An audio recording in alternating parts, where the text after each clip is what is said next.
Hello दोस्तों, good morning. स्वागत है एक बार फिर से आप सभी का एमजेटी एजुकेशन में। साथियों, आज है 24 जून और आज की वीडियो में हम लोग बात करेंगे 24 जून 2025 के most important daily current affair के क्वेश्चंस के बारे में। आ जाइए, जल्दी से वीडियो को लाइक कर दीजिए, शेयर कर दीजिए, सब्सक्राइब कर लीजिए चैनल को। अगर आपने चैनल को सब्सक्राइब नहीं किया है तो अब से सबसे पहले आपको सबसे बेस्ट कंटेंट मिलेगा करंट अफेयर में। डेली करंट अफेयर रोजाना सुबह 5:30 बजे या 5 बजे तक आ जाया करेगी और आप लोग सबसे पहले आप देख पाओगे, ठीक है ना। चलिए शुरुआत करते हैं। सबसे पहले हम लोग कल का रिवीजन करते हैं। कल हम लोगों ने जो चीज़ें पढ़ी थी उसका 1 मिनट में रिवीजन करेंगे और उसके बाद आज की तरफ बढ़ेंगे। कल हम लोगों ने क्या पढ़ा था कि 23 जून को अंतर्राष्ट्रीय ओलंपिक दिवस मनाया गया, जिसकी थीम थी लेट्स मूव +1 इंडिया। राष्ट्रपति द्रौपदी मुर्मू जी ने राष्ट्रपति तपोवन और राष्ट्रपति निकेतन का उद्घाटन किया देहरादून उत्तराखंड में। और IEA यानी इंटरनेशनल एनर्जी एजेंसी की रिपोर्ट के अनुसार विद्युत उत्पादन के मामले में भारत US और चाइना के बाद तीसरे स्थान पर आ गया है। अभी the champion of digital media award जीत लिया है साउथ एशिया के लिए द हिंदू नाम के न्यूज एजेंसी ने। पेरिस डायमंड लीग 2025 में नीरज चोपड़ा ने गोल्ड मेडल जीत लिया है। अंतर्राष्ट्रीय योग दिवस 11वां जो मनाया गया, इसमें अभी AIMS मोहाली ने 3003 स्वास्थ्य कर्मियों के साथ एक नया रिकॉर्ड सेट किया है। ये record Asia book of records में दर्ज हो गया है। तीरंदाजी एशिया कप 2025 में सिंगापुर के में जो हुआ चरण 2 में भारत ने टोटल 9 मेडल जीते, जिसमें 2 गोल्ड, 6 सिल्वर और 1 ब्रॉन्ज मेडल था। इसके अलावा जी संपत कुमार, इनको निप्पॉन कोई इंडिया का नया प्रबंध निदेशक नियुक्त किया गया है। ये पहले भारतीय हैं ये पद पाने वाले। जापान ने अपनी पहली रीयूजेबल रॉकेट का सफल लॉन्चिंग और लैंडिंग का परीक्षण किया है। जापान की होंडा नाम की कंपनी ने एक किया है। और QS वर्ल्ड यूनिवर्सिटी रैंकिंग 2026 में IIT दिल्ली भारतीय इंस्टीट्यूट में टॉप पर रही। टोटल इस बार 54 इंडियन इंस्टीट्यूट्स को इसमें जगह मिली है, जो कि अपने आप में आज तक के भारत के इतिहास में पहली बार हुआ है। विश्व पैरा एथलेटिक चैंपियनशिप 2025 का शुभंकर विराज को चुना गया है। और ये विराज एक हाथी है, एलिफेंट है, युवा हाथी है, जिसके हाथ में ब्लेड का निशान है। और ये इस बार 12वां संस्करण होने वाला है विश्व पैरा एथलेटिक चैंपियनशिप। भारत पहली बार मेजबानी कर रहा है। नई दिल्ली में होगा जवाहरलाल नेहरू स्टेडियम में, ठीक है ना। तो ये कल का टॉप 11 करंट अफेयर का क्वेश्चन था। आपने रिवीजन किया बहुत ही शानदार तरीके से। अब हम लोग आज के करंट अफेयर की बात करेंगे, लेकिन एक खुशखबरी है आप सभी लोगों के लिए। आप लोग के लिए साथियों टॉपिक वाइज करंट अफेयर की सीरीज स्टार्ट की जा रही है। आपके RRB NTPC एग्जाम जो चल रहे हैं, जो आने वाले हैं, अभी तो ग्रेजुएट लेवल के चल रहे हैं, उसके बाद अंडर ग्रेजुएट लेवल के आएंगे। इसके अलावा SSC का भी नई वैकेंसी आ गई है और भी बहुत सारे एग्जाम्स लगे हैं। तो सब में टॉपिक वाइज करंट अफेयर तो पूछा ही जाता है। अब 6 महीने बीत चुके हैं, तो 6 महीने का हम लोग पूरा कवरेज करेंगे इसके तहत, टॉपिक वाइज करंट अफेयर के तहत। तो कल शाम को 9 बजे, रात को 9 बजे 9 PM पर ये पहला एपिसोड आएगा लाइव पुस्तकें और लेखक का, ठीक है ना। लाइव लेकर आऊँगा मैं 9 बजे, तैयार रहना रात को। ध्यान रहे डिजिटल बोर्ड पर नहीं आऊँगा, इसको मैं टैबलेट मोड पर रखना चाहता हूँ, जिससे कोई और बीच में कोई इंटरप्शन ना हो। कई बार कुछ टेक्निकल इशू आ जाता है डिजिटल बोर्ड पर लाइव लेने में क्लास में, आपने देखा है पिछली क्लासेस में। और थोड़ा सा हमारे लिए भी थोड़ा कंफर्ट हो जाएगा, जिससे मैं चाहता हूँ ये रेगुलरिटी बनी रहे और ये चलता रहे और जितने भी टॉपिक हैं वो टॉपिक के माध्यम से कवर करा दिए जाएँ। सबकी PDF आपको टेलीग्राम पर मिल जाएगी। तो जाइए जल्दी से डिस्क्रिप्शन में ढूंढिए लिंक कहाँ है, जल्दी से ढूंढिए और उसके बाद टेलीग्राम ग्रुप ज्वाइन करिए। यहीं पर आपको PDF मिलने वाली है बिल्कुल फ्री में। डेली करंट अफेयर की भी यहीं भेजी जाती है, इसकी भी डिटेल PDF यहीं पर भेजी जाएगी, ठीक है जी, जो भी क्लास होगा। चलिए अब देखते हैं आज का पहला क्वेश्चन। तो पहला क्वेश्चन, संयुक्त राष्ट्र लोक सेवा दिवस कब मनाया गया, यानी यूनाइटेड नेशन का पब्लिक सर्विस डे। ये मनाया जाता है 23 जून को। तो 23 जून को इस बार भी मनाया गया। 23 जून को कल मैंने आपको ओलंपिक दिवस बताया, और ये भी दिवस ध्यान रखिएगा, यूनाइटेड नेशन का public service day. Public service day public की सर्विस के लिए, जो पब्लिक सर्वेंट्स होते हैं, अधिकारी होते हैं, उनके लिए खास तौर पर ये दिन है। इसमें क्या कहा गया है थीम के रूप में कि 5 ईयर लेफ्ट टू 2030, 2030 होने में बस 5 साल ही बचे हुए हैं। Accelerating public service delivery for a sustainable future, सतत भविष्य के लिए लोक सेवा वितरण में तीव्रता लाइए। दुनिया भर के सभी क्षेत्र के विकास में सार्वजनिक सेवा के योगदान और भूमिका पर ये डालता है असर। 20 दिसंबर 2002 से इसकी घोषणा हुई थी संयुक्त राष्ट्र के महासभा के द्वारा, ठीक है ना। ये बात ध्यान रखना, 2003 में पहली बार ये मनाया गया और उसी बार से लोक सेवा पुरस्कार भी दिया जाना शुरू हुआ है। अब कई दिन हो गए हैं रिवीजन किए हुए, तो चलिए अभी तक जून महीने में जो जो महत्वपूर्ण दिवस आए हैं उनका रिवीजन करते हैं। सबसे पहले 1 जून को विश्व दुग्ध दिवस मनाया गया, वर्ल्ड मिल्क डे। 2 जून को आप जानते हो तेलंगाना राज्य स्थापना दिवस होता है। 5 जून को विश्व पर्यावरण दिवस, मोस्ट इंपॉर्टेंट क्वेश्चन है यहाँ से बनता है, थीम बहुत पूछी जाती है इसकी, थीम याद रखना, बीट प्लास्टिक पॉल्यूशन। इस बार कौन मेजबान है, तो साउथ कोरिया मेजबान देश है, ठीक है ना, ये भी ध्यान रखना। विश्व खाद्य सुरक्षा दिवस 7 जून को। 8 जून को विश्व मस्तिष्क ट्यूमर दिवस। 8 जून को ही विश्व महासागर दिवस। 11 जून अंतर्राष्ट्रीय खेल दिवस, ये भी इंपॉर्टेंट है, पूछा जाता है। 12 जून विश्व बाल श्रम निषेध दिवस। 14 जून विश्व रक्तदाता दिवस, very most important. ASEAN dengue दिवस 15 जून को। 17 जून को विश्व मरुस्थलीकरण रोकथाम दिवस, ये भी इंपॉर्टेंट है। 18 जून को ऑटिस्टिक गौरव दिवस। 20 जून को विश्व शरणार्थी दिवस, वर्ल्ड रिफ्यूजी डे, इंपॉर्टेंट है। 23 जून को अंतर्राष्ट्रीय ओलंपिक दिवस, इंपॉर्टेंट है। और संयुक्त राष्ट्र लोक सेवा दिवस 23 जून को भी मनाया गया, ठीक है ना। यहाँ पर इसकी सबकी थीम दी गई है, ये भी याद रख सकते हैं। अगला क्वेश्चन, किस देश ने ऑपरेशन मिडनाइट हैमर की घोषणा की? ऑपरेशन मिडनाइट हैमर ये चलाया है अमेरिका ने ईरान पर अटैक करने के लिए। अमेरिका ने 3 न्यूक्लियर साइट्स पर अटैक किया ईरान के। इस पर मैंने आपको वीडियो दी है, ट्रेंडिंग टॉपिक पर जो वीडियो होती है उसको भी देखा करो, ठीक है। इस पर मैंने आपको परसों ही वीडियो देकर बता दिया था कि अमेरिका ने ईरान पर स्ट्राइक किया, और ये स्ट्राइक इसने B-2 बॉम्बर से किया है। B-2 स्टील्थ बॉम्बर दुनिया का सबसे खतरनाक बॉम्बर विमान माना जाता है। ये USA के पास है, और USA ने इससे जो मिसाइल यूज की है उस मिसाइल का नाम है GBU-57। ये तो और ही घातक है, और ये भी दुनिया के किसी भी और देश के पास नहीं है। GBU-57 की खास बात यह है कि ये जमीन से 300 फीट नीचे गहराई में जा करके बंकर को तबाह करता है, इसीलिए इसे बंकर बस्टर भी कहा जाता है। तो ये बंकर बस्टर मिसाइल यूज की गई है, जिसके थ्रू 13,000 किलो से ज़्यादा का बम या विस्फोटक ईरान की न्यूक्लियर साइट्स पर गिराया गया है। इस पर मैंने आपको डिटेल वीडियो दी है, आप देख सकते हैं। ये वीडियो भी मोटा मोटा मैं यहाँ पर आपको बता दे रहा हूँ। ईरान के 3 न्यूक्लियर साइट्स जो हैं, फार्दो, नतांज और इस्फहान, इन 3 न्यूक्लियर साइट्स को पूरी तरीके से तबाह कर दिया गया है। 7 B-2 स्टील्थ बॉम्बर उड़ान भरे थे गुयाम एयरबेस से और डियागो गार्सिया से, मैंने आपको पूरा मैप के थ्रू दिखाया था उस वीडियो में। तो इसके बाद ये जो 7 उड़े थे ना, ये जा करके यहाँ पर 3 न्यूक्लियर साइट पर कई दर्जन बम गिराए। 14 हज़ार किलोग्राम के बम यहाँ पर गिराए गए हैं, और मैंने आपको बम का नाम भी बताया, GBU-57 बॉम्ब गिराया गया है, ठीक है। ये उस मिसाइल का, उस बॉम्ब का नाम है जो नीचे 300 फीट गहराई तक पहले घुसती है, उसके बाद बंकर को ब्रस्ट करती है, या कहें फिर विस्फोट होती है। एक्चुअली में फॉर्दो न्यूक्लियर साइट पर ईरान का जो ये है ना, ये 250 फीट पहाड़ियों के अंदर बनाया गया था, तो इसीलिए इसको यहाँ डिस्ट्रॉय करने के लिए अमेरिका का ये बॉम्बर काम में आया। अच्छा, अब मैं मोटा मोटा आपको 2 चीज़ और बताता हूँ। ये ऑपरेशन की बात आई है ना, तो 2 चीज़ और नोट डाउन कर लेना। नोट डाउन करने वाली चीज़ है, मैं यहाँ पर लिख दे रहा हूँ। चलिए, तो ये तो ऑपरेशन मिडनाइट हैमर अमेरिका का है, ठीक है ना, इसको नोट डाउन कर लो, सबसे इंपॉर्टेंट। दूसरा चीज़, कौन कौन सा ऑपरेशन और चर्चे में आए हैं इनको देख लो, बहुत इंपॉर्टेंट है, पूछा जाएगा। इजराइल ने क्या शुरू किया? इजराइल ने सबसे पहले शुरू किया ऑपरेशन राइजिंग लायन। इसके जरिए इसने सबसे पहले ईरान पर अटैक किया था, न्यूक्लियर साइट्स पर वो भी अटैक किया था। फिर ईरान ने इसके बदले में क्या शुरू किया? Operation true promise. आगे ऑपरेशन लगा लेना सब में, ट्रू प्रॉमिस 3। इसके बाद ट्रू प्रॉमिस 3 के जरिए वो इजराइल पर अटैक किया। अब फाइनली अमेरिका ने ऑपरेशन मिडनाइट हैमर चला करके ईरान के न्यूक्लियर साइट को तबाह किया। ये 3 ऑपरेशन हुए।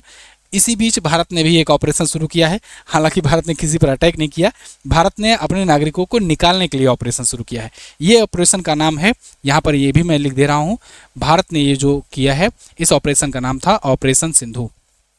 ऑपरेशन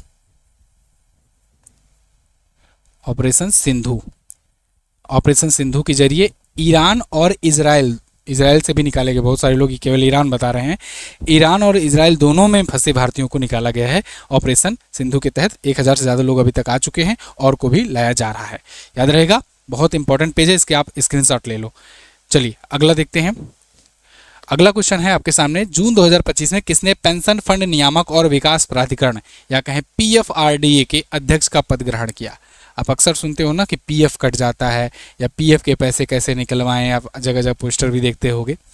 तो ये जो संस्था है ना, पेंशन फंड नियामक और विकास प्राधिकरण, जिसे कहते हैं pension fund regulatory and development authority, PFRDA, इसके चेयरमैन नियुक्त किए गए हैं शिव सुब्रमण्यम रमन। शिव सुब्रमण्यम रमन अब आए हैं, ये दीपक मोहंती की जगह पर आए हैं, ये हैं शिव सुब्रमण्यम रमन। ठीक है, तो ये अध्यक्ष होंगे। 20 जून को इनको नियुक्त किया गया। अगले 5 वर्ष या इनकी आयु के 65 वर्ष तक, जो भी पहले हो जाएगी उस तक इनका नियुक्ति रहेगा। दीपक मोहंती की जगह पर आए हैं। 8 अप्रैल की अधिसूचना के माध्यम से इनकी नियुक्ति की गई थी। ठीक है, PFRDA की बात करें तो 2003 में इसकी स्थापना हुई थी। NPS कब आया था, याद हो आपको? नेशनल पेंशन स्कीम कब आया था? 2004 में आया था। ठीक है, अभी UPS आया हुआ है, यूनिफाइड पेंशन स्कीम, जो 2026 से लागू होगा, है ना। तो ये यूनिफाइड पेंशन स्कीम NPS के बदले में ऑप्शन देता है। तो ये सब एक दूसरे से लिंक ही हैं एक प्रकार से। आगे बढ़ते हैं हम लोग। जून 2025 में मुख्यमंत्री आदित्यनाथ योगी जी ने कहां पर 7,283 करोड़ रुपए का गोरखपुर लिंक एक्सप्रेसवे का उद्घाटन किया? गोरखपुर लिंक एक्सप्रेसवे, मैंने आपको बताया था ना कि उत्तर प्रदेश में 13 एक्सप्रेसवेज हो जाएंगे। इसमें से 7 तो बन चुके हैं, अब तो 8 हो गया है, और कुछ अभी भी बन रहे हैं जिनका उद्घाटन या अभी होना बाकी है, जो पास हो गया है। तो उत्तर प्रदेश ऑलरेडी भी सबसे ज़्यादा एक्सप्रेसवे वाला राज्य है, ये बात याद रखना, और सबसे ज़्यादा इंटरनेशनल एयरपोर्ट वाला भी राज्य है। 5 इंटरनेशनल एयरपोर्ट हैं। तो गोरखपुर लिंक एक्सप्रेसवे का अभी उद्घाटन किया योगी आदित्यनाथ जी ने। कहाँ पर किया? आजमगढ़ में किया है। आजमगढ़ में किया है। 7,283 करोड़ की लागत से ये बनाया गया है। और ये गोरखपुर लिंक एक्सप्रेसवे, ये गोरखपुर को लिंक करेगा, आजमगढ़, संत कबीर नगर, अंबेडकर नगर और गोरखपुर जिलों को लिंक करेगा। तो इस एक्सप्रेसवे की लंबाई 91.35 किलोमीटर की है। उद्घाटन इसका हो गया है। अब यहाँ पर मैं 2 पॉइंट बताना चाहूँगा। एक, पूर्वांचल एक्सप्रेसवे का उद्घाटन PM मोदी ने किया था ना, पूर्वांचल एक्सप्रेसवे, ये कहाँ पर किया था इन्होंने? सुल्तानपुर में। सुल्तानपुर में एक गंगा एक्सप्रेसवे का उद्घाटन किया था, गंगा एक्सप्रेसवे।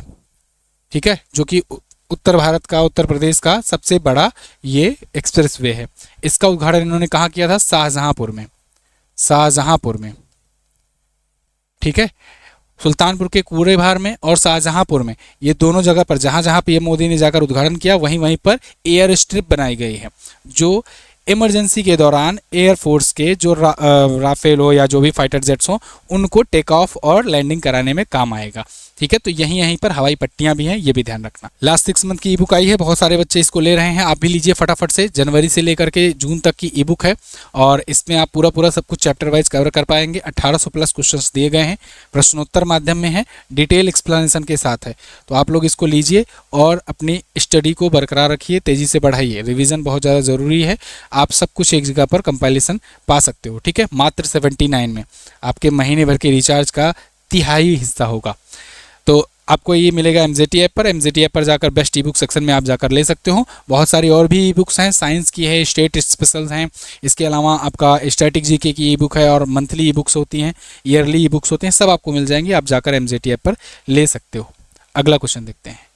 भारतीय नौसेना के INS तमाल को कब तक सेना में कमीशन करेगी? तो इंडियन नेवी ने कहा है कि INS तमाल हम 1 जुलाई 2025 को कमीशन करने जा रहे हैं। INS तमाल, ये इंडिया के लिए, इंडियन नेवी के लिए बहुत ज़्यादा स्ट्रेटेजिक होने वाला है। ये वारशिप INS तमाल 1 जुलाई को ये आएगा। इसको रूस ने बनाया है, रूस के कालिनिनग्राद में ये बनाया गया है, और कहा जा रहा है इंडियन नेवी में ये अब अंतिम ऐसा पोत होने वाला है, जहाज होने वाला है, जो किसी विदेश की धरती पर या किसी विदेश के द्वारा बनाया जाएगा।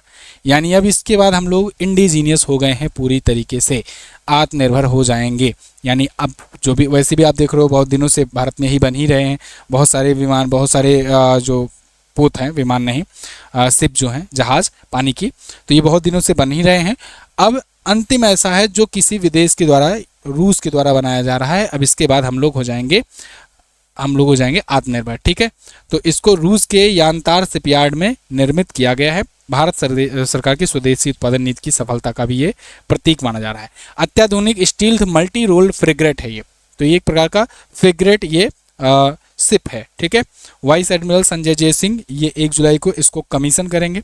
जब नौसेना का जहाज कोई बन करके आता हो, नौसेना में शामिल होता है यूज़ करने के लिए, तब उसे कहा जाता है कमीशन किया गया।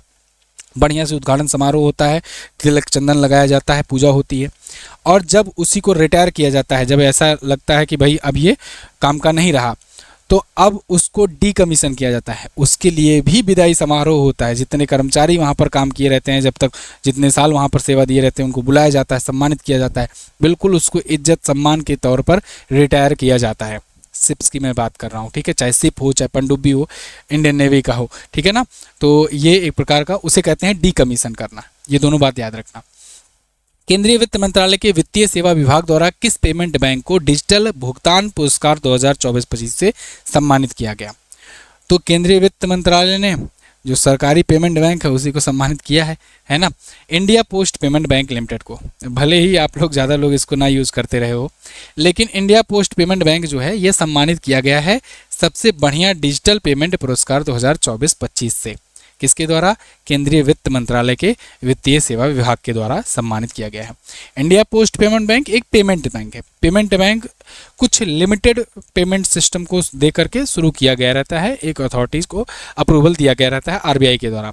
जैसे आप एयरटेल पेमेंट बैंक सुनते हो, पेटीएम पेमेंट बैंक सुन रहे थे आप, पेटीएम पर तो खैर बैन भी लगा था बीच में।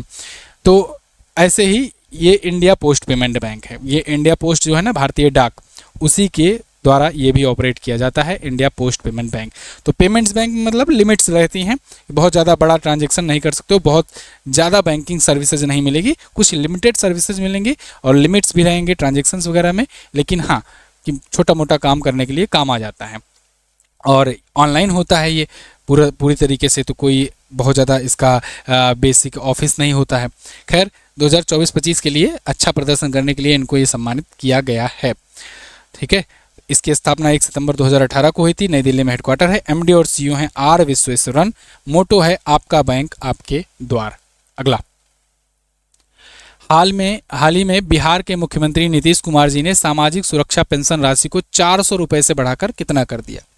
अब अगला चुनाव बिहार का ही है, लगा है ना, तो ऐसी चीज़ें अब आपको बहुत देखने को मिलने वाली हैं अगले कुछ दिनों में।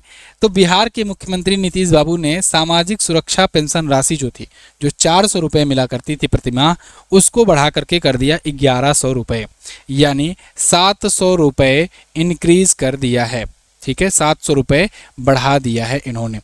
सामाजिक सुरक्षा पेंशन मिलता किसको किसको था? ये मिलता था जो वृद्धजन हुआ करते थे, या जो विधवाएं हो जाया करती थी उनको, या जो दिव्यांग हुआ करते थे उनको दिया जाता था। तो अब 1100 रुपये मिलेंगे, ठीक है। और 2005 के बाद नीतीश कुमार जब से मुख्यमंत्री बने हैं, तो इतनी बड़ी इंक्रीमेंट पहली बार इन्होंने किया हुआ है। खैर, पीएम गरीब कल्याण अन्न योजना, राष्ट्रीय सामाजिक सहायता कार्यक्रम, ऐसी योजनाओं की ये पूरक मानी जा रही है सामाजिक सुरक्षा पेंशन राशि। ओके, अगला बिहार आया है, बिहार के बारे में जान लो। बिहार अब अगले दिनों में काफ़ी चर्चे में रहने वाला है। यहाँ पर आपको दिखेगा बिहार। बिहार की राजधानी होती है पटना। यहाँ के सीएम हैं नीतीश कुमार जी। आरिफ मोहम्मद खान जी यहाँ के गवर्नर हैं। गोगाबिल झील है, सिमरी बख्तियारपुर झील यहाँ पर है, जगतपुर झील है। नेशनल पार्क में वाल्मीकि नेशनल पार्क, भीम बंधु अभ्यारण्य, राजगीर अभ्यारण्य, कैमूर अभ्यारण्य, ये प्रमुख अभ्यारण्य और पार्क हैं। जाट जटिन डांस, झुमरी डांस, ये प्रमुख डांस होते हैं। यहीं पर गोदना यहाँ की लोक कला है। गोदना लोक कला है, पूछी जाती है, लोक कला है पूछी जाती है। 38 जिले हैं, 243 विधानसभा में सीटें हैं, 40 लोकसभा में और 16 राज्यसभा में सीटें हैं। 243 विधानसभा की सीटें याद कर लो, क्योंकि विधानसभा का चुनाव आने वाला है, ठीक है। तो विधानसभा की सीटें आपसे पूछी जा सकती हैं। अगला क्वेश्चन देख लेते हैं। अगला क्वेश्चन है, हाल ही में जारी पुस्तक Wings to Our Hopes volume 2 ये किसके भाषणों का संकलित रूप है? तो ये पुस्तक अभी लॉन्च की गई। इसका 2nd वॉल्यूम आया है। 1st वॉल्यूम पहले आ चुका था, मैंने उस पर भी आपको वीडियो दी थी, मतलब वीडियो नहीं दी थी, क्वेश्चन में बताया था उसको। Wings to Our Hopes actually में राष्ट्रपति द्रौपदी मुर्मू जी जहाँ जहाँ पर भाषण देती रहती हैं, जो भी भाषण दी रहती हैं, उन भाषणों का एक पुस्तक में कंपाइलेशन किया गया रहता है। तो विंग्स टू आवर होप्स नाम का वॉल्यूम 1 जो आया था उसमें कुछ अंश तक भाग था। अब आगे के हिस्सों का इसमें वॉल्यूम सेकंड में लॉन्च किया गया है, ठीक है ना। तो ये उसी का अगला रूप है, यानी कि अगला वॉल्यूम है राष्ट्रपति द्रौपदी मुर्मू जी के भाषणों का। ये आप हर राष्ट्रपति के साथ, हर उपराष्ट्रपति के साथ या फिर प्रधानमंत्री के साथ देखते हो, सबकी अलग अलग अपनी पुस्तक आती है। रामनाथ कोविंद जी थे तो उनके भाषणों का संकलन किया जाता था, लॉन्च किया जाता था। कई 3 संस्करण आए थे करीब। इसके अलावा एम वेंकैया नायडू जी जब उपराष्ट्रपति थे तब आया था। पीएम मोदी की कई पुस्तकें आ चुकी हैं। ऐसे यहाँ पर है, ठीक है। तो रक्षा मंत्री राजनाथ सिंह जी ने इसे लॉन्च किया हुआ है। अब देखो, कल जो मैं वीडियो आपको देने वाला हूँ, कल जो क्लास लेने वाला हूँ 9 बजे, वो पुस्तक और लेखक की ही है। तो पहले ही चैप्टर में पहले ही क्लास में हम लोग पिछले 6 महीने के जितने भी पुस्तकें और लेखक आए हैं उनको कवर कर लेंगे, ठीक है। तो आप लोग 9 बजे रात को मिलेगा। एक और ज़रूरी बात, देखिए आप लोग थोड़ा सपोर्ट दिखाइए। ये जो वीडियो देख रहे हो, जितना भी आपके पास व्हाट्सएप ग्रुप है या फिर मान लो टेलीग्राम है, वहाँ पर तो शेयर करो ही करो। आज आप स्टेटस भी लगा लो लिंक का, ठीक है। लिंक का आप स्टेटस लगाओ।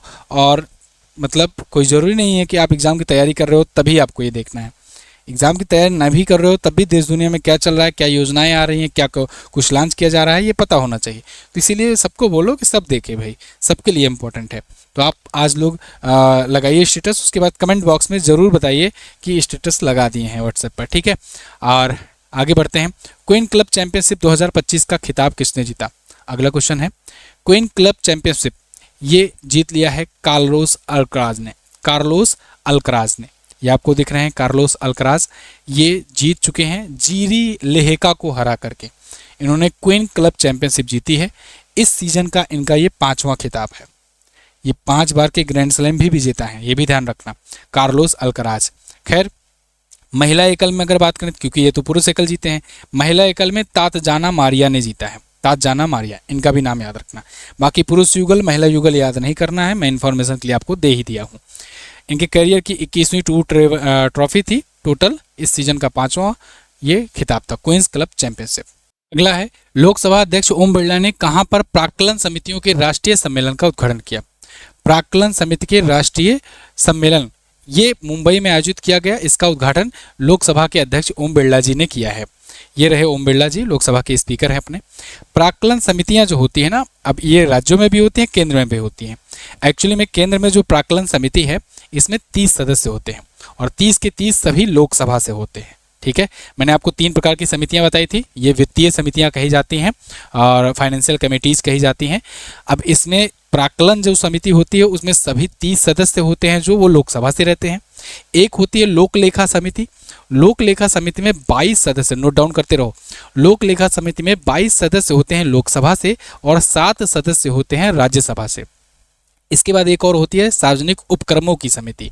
जो ये आप CPSUs देखते हो ना, जो महारत्न कंपनियां हुई, नवरत्न कंपनियां हुई, ये सब क्या क्या कर रही हैं, कैसे प्रकार के ट्रांजेक्शन्स कर रही हैं या कितना प्रॉफिट लॉस कर रही हैं, इनके लिए होता है सार्वजनिक उपक्रमों की समितियां। इसमें भी 22 लोकसभा से और 7 राज्यसभा से सदस्य होते हैं। ये सदस्यों की संख्या पूछी जाती है, याद रखना। और अभी कुछ दिन पहले ही मैंने आपको बताया था कि प्राक्कलन समिति के अध्यक्ष बनाए गए हैं संजय जायसवाल। इनका भी नाम याद रखना, बीजेपी पार्टी से हैं। तो प्राक्कलन समिति 30 सदस्य, सभी लोकसभा से, ठीक है। तो प्राक्कलन समिति ऐसे ही राज्यों में भी जो होती है, इन सब को मिला करके बुला करके यहाँ पर एक अध्यक्षों का, सदस्यों का एक यहाँ पर सम्मेलन किया गया और वो सम्मेलन मुंबई में किया गया। याद रहेगा, बहुत इंपॉर्टेंट क्वेश्चन है, 2 दिवसीय सम्मेलन था। तो ये थे साथियों आज के दिन के top 10 current affair question. I hope आपको वीडियो पसंद आई होगी। अगर पसंद आई है तो इसको लाइक कीजिए, शेयर कीजिए और कमेंट में बताइए कौन सा क्वेश्चन आपको सबसे अच्छा लगा, कौन से क्वेश्चन का एक्सप्लेनेशन। और शाम को तैयार रहिएगा, पुस्तकें और लेखक का आज 9 बजे रात को होने वाली है पहली क्लास, ठीक है ना। लास्ट 6 मंथ की ई बुक और जीएस सफलता 4.0 बैच आप ज्वाइन कर सकते हो। कल मैंने आपसे पूछा था 11वें अंतर्राष्ट्रीय योग दिवस के अवसर पर फ्लोटिंग योग या तैरता योग का आयोजन कहाँ किया गया? तो आंध्र प्रदेश में किया गया। ऊर्जा बदलाव सूचकांक यानी एनर्जी ट्रांजिशन इंडेक्स में टॉप पर कौन रहा? तो स्वीडन रहा टॉप पर और भारत रहा था किस स्थान पर एनर्जी ट्रांजिशन में? 71वें पर। आज आपको क्या बताना है, क्यूएस वर्ल्ड यूनिवर्सिटी रैंकिंग में किस संस्थान को दुनिया में सर्वश्रेष्ठ स्थान दिया गया, यानी टॉप पर कौन रहा? तो क्यूएस के बारे में आप लोग सब बता दीजिए, क्यूएस यूनिवर्सिटी रैंकिंग के बारे में जो आई है इस बार। जून 2025 में राष्ट्रपति द्रौपदी मुर्मू जी ने किस स्थान पर राष्ट्रपति उद्यान की आधारशिला रखी? तो ये भी कल ही बताया गया था, आप बताइए कमेंट करके। तो थैंक यू सो मच यहाँ तक वीडियो देखने के लिए। मिलेंगे अगली वीडियो में। आप राफेल स्टैटिक का ये भी ई बुक ले सकते हो। अगली वीडियो में मिलते हैं, तब तक के लिए नमस्कार, जय हिंद, वंदे मातरम।